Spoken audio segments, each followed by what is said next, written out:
Welcome to my channel learn with Keeru. आज हम पढ़ेंगे अपील एंड रिवीजन के बारे में। ये हमारा 28 चैप्टर है।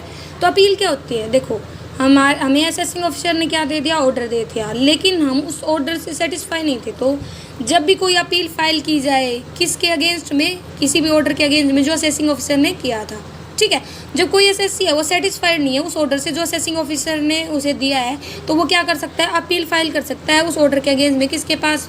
कमिश्नर के पास, ठीक है।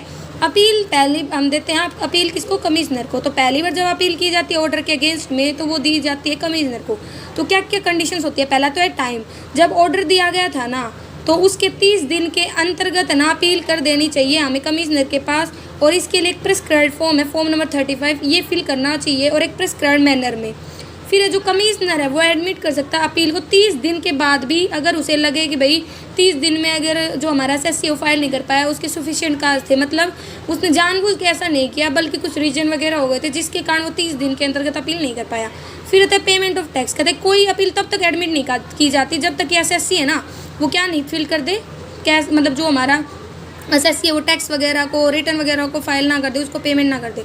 SSC has paid the tax, अगर उसने जो उसके ऊपर टैक्स ड्यू था वो पे कर दिया है on the income is shown by him, जो उसने दिखाया है, he has filled the return, और वो क्या करे, मतलब वो रिटर्न भी फिल कर चुका हो। अगर उसने रिटर्न फिल नहीं किया है तो एसएससी है ना paid an amount equal to the amount of advance tax, advance tax के बराबर वो क्या करे, पे करे अमाउंट। लेकिन कई बार क्या होता है कि जो एसएससी है, ठीक है, उसे छूट मिल जाती है कमिश्नर से कि बिना रिटर्न बिना टैक्स पे किए भी है ना उसकी अपील एक्सेप्ट कर ली जाएगी अगर गुड एंड सफिशिएंट रीज़न लगे। किसको? हमारे कमिश्नर को। इसके ऊपर फीस का क्या सिस्टम है? तो इसमें देखो, अगर इनकम 1 लाख से ज़्यादा नहीं है तो 250 रुपये फ़ीस लगती है। 1 लाख से 2 लाख के बीच में इनकम है तो 500, 2 लाख से ऊपर है तो 1000, और अगर सब्जेक्ट मैटर इनकम से रिलेटेड नहीं है, कोई अदर मैटर है, तो 250 रुपये लगती है। फिर आते हैं कौन कौन से ऑर्डर हैं जो अपीलेबल है, मतलब जिनके अगेंस्ट में अपील की जा सकती है कमिश्नर के पास। तो ये हैं at the time of income assessment के टाइम पर, या अमाउंट ऑफ टैक्स जो डिटरमाइन वगैरह किया गया था, या अमाउंट ऑफ लॉस जो कंप्यूट किया था उसमें कोई आपको गड़बड़ लगी उससे related, value of fringe benefits, status of individual मतलब या HUF जो भी असेस किया गया है, एन ऑर्डर ऑफ असेसमेंट, ठीक है, क्या तरीका एन ऑर्डर ऑफ असेसमेंट और रीअसेसमेंट सर्च केस में, एन ऑर्डर ऑफ रेक्टिफिकेशन वगैरह, ठीक है, effect of enhancing the assessment, reducing a refund, an order of treating मतलब कंसीडर करना किसी एसएससी को agent of a non resident, an order of reassessment. तो ये सारे मतलब केसेज है, ये हमें लर्न करने होंगे कि इनमें समझाने लायक ऐसा कुछ नहीं है, बस आपको ये लर्न करने कि ये मतलब मैटर होते हैं जिन पर कोई भी एसएससी है वो अपील कर सकते हैं कमिश्नर के पास। अब बात आती है कि प्रोसीजर क्या है अपील का। तो सबसे पहले तो क्या होगा, जो हमारा कमिश्नर है वो एक पहले स्कोर एक डेट को फिक्स करेगा जहाँ पे हियरिंग वगैरह की जाएगी, ठीक है। इसके रिगार्डिंग वो नोटिस है ना एप्लीकेंट को भी देता है और असेसिंग ऑफिसर को भी देता है। फिर आता है प्लीडिंग द केस, मतलब कौन रिप्रेजेंट करेगा केस को, तो वो खुद भी जो हमारा एसएससी है वो रिप्रेजेंट कर सकता है और उसका रिप्रेजेंटेटिव भी, मतलब अथोराइज रिप्रेजेंटेटिव, या ऐसे असेसिंग ऑफिसर खुद भी और उसका रिप्रेजेंटेटिव। फिर है पावर टू एडजॉर्न, उसके पास पावर है कि वो उसको स्थगित कर सकता है टाइम टू टाइम, मतलब भाई शिफ्ट करना। राइट ऑफ इंक्वायरी, ठीक है, मतलब कि जो भी मैटर दिया गया अपील की गई है उसके रिगार्डिंग सर्च वगैरह इंक्वायरी वगैरह का मतलब ऑर्डर दे सकता है कमिश्नर, ठीक है।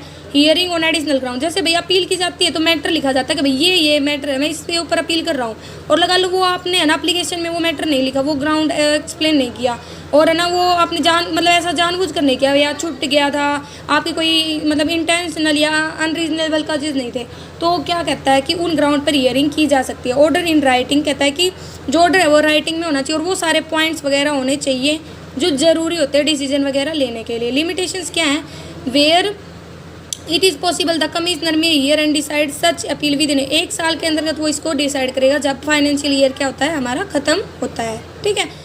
और कम्युनिकेशन ऑफ ऑर्डर कहता है कि on the disposal of appeal he shall communicate the order passed by him, कहता है कि जब मतलब हमारी अपील डिस्पोज हो जाती है तो वो कम्युनिकेट कर सकता है ऑर्डर को जो उसने पास किया एसएससी को और प्रिंसिपल चीफ कमिश्नर को, फिर चीफ कमिश्नर को या प्रिंसिपल कमिश्नर और कमिश्नर को। फिर बात आती है कि उसके पास क्या क्या राइट्स होते हैं कमिश्नर के पास। उसके पास राइट है कंफर्म करने का, रिड्यूस करने का, इनहेंस करने का, एंड न्यू लिंक करने का मतलब कैंसिल करने का असेसमेंट को।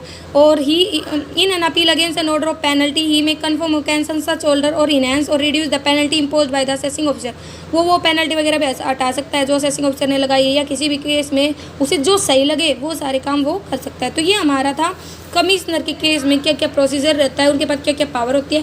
फिर हमारा अगर हम कमिश्नर के ऑर्डर से, कमिश्नर की जो भी डिसीजन उसे सेटिस्फाई नहीं होता है एसएससी, तो वो अपीलेट ट्रिब्यूनल वगैरह में जा सकते हैं। इनके बारे में हम हमारे नेक्स्ट पार्ट में पढ़ेंगे। Thank you, like subscribe share.